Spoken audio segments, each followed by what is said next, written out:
Today we're going to be taking a look at all 10 invitational cars in Gran Turismo. These are considered invitational cars because they're something special and they can only be purchased if you have an active invitation from the roulette tickets, which you get and they last for 30 days. You'll still have to purchase it, but you have that invitation for 30 days. And the other way is to win the actual car directly through the roulette ticket, but you can probably guess how often that happens.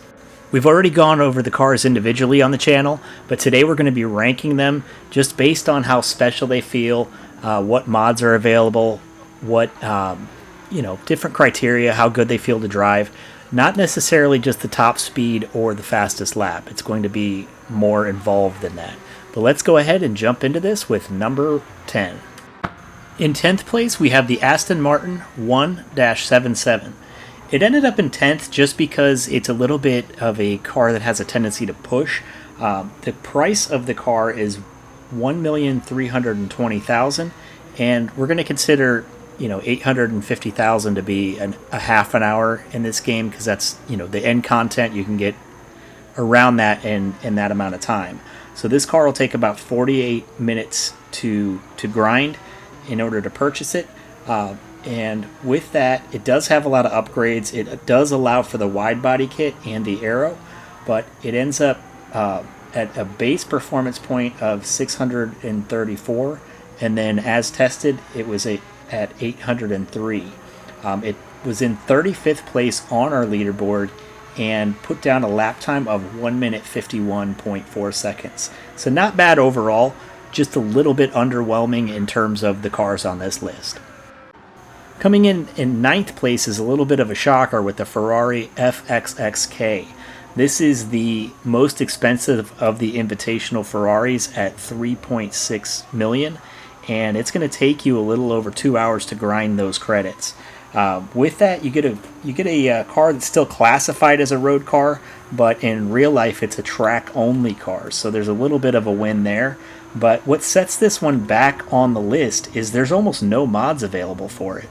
You can't do aero, you can't really do any engine work, you can't do any wide body kits or anything like that, so it barely moves in the performance points. It starts off at 780 points, and then after some tires you can get it to 817, but you're really not doing anything to this car, and that's what limits it. It did end up in 24th place on our leaderboard with a time of 1 minute 50 seconds, 0.4. And you'll see that a lot of the other Ferraris, even though they're less expensive, ended up beating this car out. But let's take a look at the next one. In 8th, we have the GT by Citroron. This is a car that they only built one of, and it's it almost doesn't belong in the game as an invitational because it's more of a vision car. And it originally was a vision car that they ended up intending to build, and the project just fell off. The car is actually kind of in a class of its own. It ends up with 710 performance points, up from 600. So it's almost a class below all of the other cars. And that's why it made its way up the list a little bit, just because it has a little bit of that uniqueness to it. But it's not especially fun to drive, and even in its class there are much better vehicles to choose from. It's just an invitational car that makes it a little bit special, but it's got that A-pillar that gets right in the view of the driver if you're racing in VR. So if it wasn't an invitational car, I wouldn't even say to bother buying it. It'll only set you back 1 million credits, so that's about 36 minutes of racing. Not too bad overall. But it ended up 109th on our leaderboard. So there are definitely better choices, with this one only making the lap in 2 minutes and 1 second. In 7th place, we end up with the Aston Martin Vulcan. And this again is a track-only car that still classifies as a road car, this time by Aston Martin. There are no wide body kits available, and there were none for the Citroron as well. The price on this one is going to set you back 3.3 million, so just at 2 hours of grinding. This again doesn't really have a whole lot of options. It starts off with 765 performance points and will make its way up to 803, but it does feel very smooth and fast and very precise. So this car is pretty good to drive, and it doesn't have a direct competitor in its class that ends up better than it, like the FXX. Otherwise, it's a very similar story with this car. It ended up 23rd on our list with a 1 minute 50-second lap. In 6th place, we have the Ferrari LaFerrari. This is the cheapest of the Invitational Ferraris, and it'll set you back $1.6 million. It does allow for wide body kits and spoiler options, so that's nice. And it'll take about 2 races overall, or 60 minutes in order to actually get your hands on this car. The car is very well balanced. It has a slight push, but it's a great car for a road car. And the ability to outbuild the FXX is what really sets this one apart. It starts off with 725 performance points, but it can be built up to 806, which is actually a little behind. But the way the car is balanced, it ended up getting in 15th place overall with a 1 minute 48-second lap, and that was almost 2 seconds quicker than the FXXK. So this is a great car to pick up when you get that invitation. Coming in 5th place, we have the Bugatti Veyron, which is an icon all by itself. This car is going to set you back $2 million credits, but it's the only Bugatti in the game with an invitation, so you have a month to get these done, and that's not too much of a challenge at all. It's probably about 70 something minutes of racing, so not too big of a deal when you have a whole month to work with.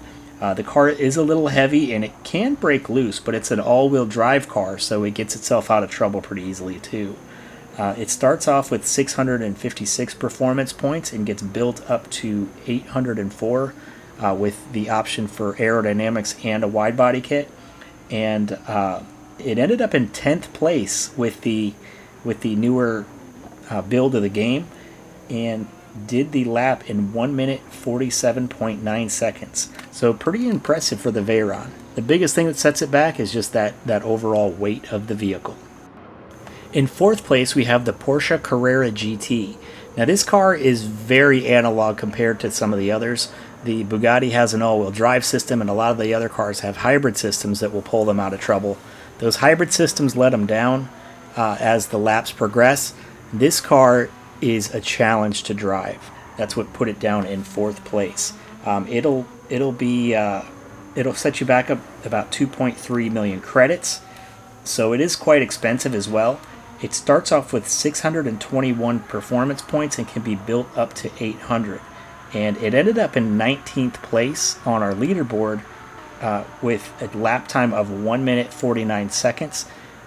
The issue with it being difficult to drive is also it's not really a double-edged sword. I don't know what you would call it, but it's kind of a benefit because it makes you a better driver. You've got to earn the win instead of just being handed it, and it's a lot more fulfilling when you do get those victories with this car.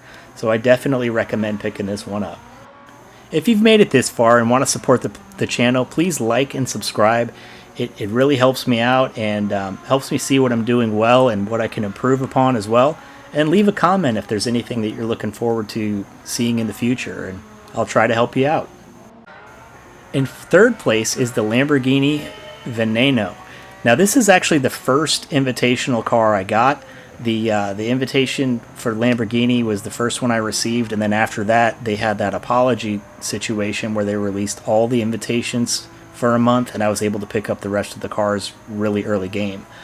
Because of that, I never really gave this car much of a chance. It is all-wheel drive, but it's actually, through some updates, has become a great car to drive. It was a little bit of a mess way early in the initial builds of the game, and I just kind of let it hide away in the garage for a long time. But it's your vehicle for $3.64 million. It is quite expensive, but it's the only Lamborghini with an invitational gatekeeping situation. So, you're free to pick it up when you get that opportunity. There are no wide body kits available, and I don't believe this allows for aerodynamics either. It starts off with 697 performance points and can be built up to 818. And this car actually ended up in 5th place on our leaderboard, and that's where it sits today. It did the lap time in 1 minute 46 seconds. So this is definitely an amazing car to pick up. In 2nd place, the runner-up is the Ferrari Enzo. This is actually a car, when it was released in real life, it never really caught my attention the way the F40 and the F50 did. But this is one of the last of the great analog supercars. It does have paddle shifters, but you can still use a shifter and a clutch in the game if you have those in your cockpit. But it's an analog car. It doesn't have any of those hybrid systems, and that's why this is my favorite of the Ferraris. This one is the middle tiered car at 2.5 million. So you are going to end up spending about an hour and a half in order to earn it, but it is well worth it. It will snap on you and oversteer if you're not careful with it, but again, just like that Porsche, the reward is in that extra effort. The overall lap time was 1 minute 48 seconds, which put it in 12th place on our leaderboard.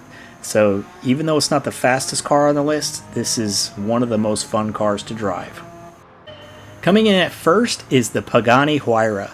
Now this car isn't going to be the fastest on our list, but it just feels so insanely special to be behind the wheel.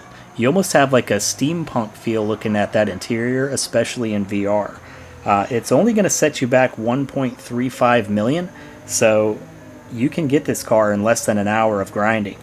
And it's the only Pagani on the invitation, or that's blocked behind that invitation, so it's not that difficult to end up purchasing it with that 30-day time frame you have.